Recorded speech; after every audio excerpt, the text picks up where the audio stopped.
টাকার বিকল্প পৃথিবীতে আর কিচ্ছু হয় না। টাকা থাকলে সুখ, শান্তি, সম্মান সবকিছুই পাওয়া যায়। তুমি টাকা যেইভাবে অর্জন করো না কেন, তোমার টাকা আছে, সমাজে তোমার দাম আছে। তোমার টাকা আছে, তোমার সম্মান আছে। টাকা আছে, তোমার মা বাবার কাছে তুমি সব থেকে ভালো সন্তান। টাকা আছে, ওয়াইফের কাছে তুমি সব থেকে ভালো হাজবেন্ড। টাকা আছে, সন্তানের কাছে তুমি সব থেকে ভালো বাবা। এটা তো বললাম ছেলেদের প্রসঙ্গে। ছেলেদের কেন টাকা থাকা দরকার। এখন আসি মেয়েদের প্রসঙ্গে। মেয়েদের কেন টাকা থাকা দরকার। আচ্ছা, বিয়ের আগে তুমি তোমার বাবার ইনকাম খাইছো, বিয়ের পরে তুমি তোমার স্বামীর ইনকাম খাইতেছো, কিন্তু তুমি কি নিজে কখনো ইনকাম করছো? ইনকাম করে বাপকে, স্বামীকে দিছো কিছু? যদি দিয়ে থাকো তাহলে তো তুমি অনেক লাকি। আর যদি তুমি কখনো নিজে ইনকাম না করো, বা নিজের টাকা দিয়ে কাউকে কিছু কিনে না দাও, বা নিজে কিছু কিনে না পড়ো, তাহলে এই ভিডিওটা তোমার জন্য। কিভাবে ইনকাম করবা, অর্থাৎ যারা অবসর সময়ে ঘরে বসে ইনকাম করতে চাই, তাদের জন্যই মূলত কিন্তু আজকে আমার এই ভিডিওটা। আমরা চাইলেই কিন্তু মেয়েরা ঘরে বসে ইনকাম করতে পারি। এখন কিভাবে ইনকাম করতে পারি তার একটা টিপস আমি দিব। সেটা হচ্ছে, তোমরা কিন্তু সেলাই করে ইনকাম করতে পারো। অনেকে আমারে বলতে পারো সেলাই করে ইনকাম করা যায়, সেটা তো সবাই জানি, কিন্তু ঘরে ঘরে দর্জি কে কার কাছে বানাইতে দেয়? এটা অবশ্যই ঠিক কথা, কিন্তু তোমার কাছেই মানুষ বানাইতে দিবে তারও কিন্তু একটা হিডেন টিপস আছে। সেটা কিভাবে?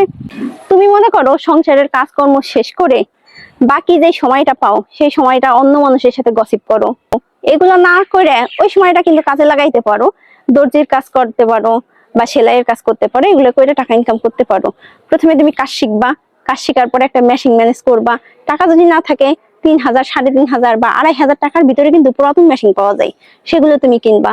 কেনার পরে কি করবা জানো? কাজটা কিন্তু মন দিয়ে শিখবা, আর নিখুঁত কাজ করতে হবে। তারপরে মেশিন কেনার পরে তুমি যে সেলাই পারো বা সেলাই জানো, ভালো কাজ জানো, সেটা তো তুমি জানো, আশেপাশের লোকজন জানে না। প্রচন্ড রোদ, দাঁড়ানো যাইতেছে না, ছাউনি হিসাবে পেঁপের পাতাটা বেছে নিলাম, এই যে ছাতি বানাইছি। আচ্ছা শোনো, এবার কাজের কথাই আসি। মানুষ তো জানে না যে তুমি ভালো কাজ করো। তোমার কি করতে হবে? মার্কেটিং করতে হবে। কোন ব্যাপারে? তোমার সেলাইয়ের ব্যাপারে। তুমি করবা কি? তুমি যে কাজ পারো বা কাজ জানো, এটা প্রচার করার জন্য তোমার আশেপাশে যত বাসা আছে, বাড়ি আছে, এদেরকে যে নক করবা যে আমি সেলাইয়ের কাজ শিখছি, আমার কাছ থেকে তোমরা জামা কাপড় বানাও। অন্তত একটা বানাও, বানাই দেখো, যদি ভালো না হয় আর দিও না। মানে এইভাবে কনফিডেন্স দিয়ে তুমি কথা বলবা। তাইলে তুমি যদি 5 জনকে বলো, 5 জনের ভিতরে 2 জন কাস্টমার তুমি পাবা। সেলুনের কাজ আর সেলাইয়ের কাজ হইলো সবসময় রিপিট কাস্টমার আসে। আমি আমার বিয়ের আগে 4 বছর মেশিনে কাজ করছি। এখন আমি সেই অভিজ্ঞতা থেকেই বলতেছি, সেলাইয়ের কাজ করে কিন্তু মোটামুটি ভালো একটা আর্নিং করা যায়। আর এখন একটা 3 পিসের মজুরি সর্বনিম্ন হলো 250 টাকা। তুমি 250 টাকা নেবা না প্রথম অবস্থায়, তুমি 150 টাকায় কাজ শুরু করবা।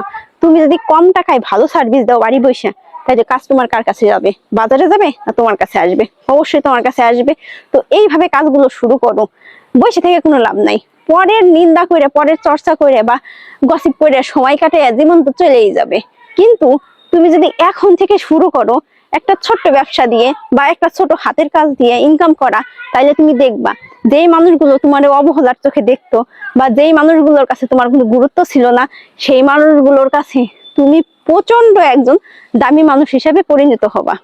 আশা করি আমি বুঝাইতে পারছি কিভাবে সেলাইয়ের কাজ করবা এবং কিভাবে মার্কেটিং করবা। তো এই ট্রিক্সটা কাজে লাগায় কিন্তু তোমরা বাড়িতে বসে পুঁজি ছাড়া, ইনভেস্টমেন্ট ছাড়া, ইনভেস্টমেন্ট মানে তোমার শুধু একটা মেশিন কিনতে হবে আর সুতার কয় টাকা দাম, এগুলা কিনে কিন্তু তুমি প্রতি মাসে 6 থেকে 10,000 টাকার মতো ইনকাম করতে পারবা। অনেকেই হয়তো আমার এই ভিডিওর কমেন্ট সেকশনে এসে বলবা 6 থেকে 10,000 টাকা হইলেও চলে, না হইলেও চলে। না হওয়ার থেকে হওয়া ভালো না? আমার তো এটা মনে হয়। যদি তোমারও এটা মনে হয়, তাহলে আজকে থেকে কাজ শুরু করো। বাড়ির কাজ সামলে এই টাকাটা ইনকাম করাও অনেক চ্যালেঞ্জিং ব্যাপার। করে দেখো, তাহলে বুঝতে পারবা। তো সবাই ভালো থাকো, সুস্থ থাকো, টাটা।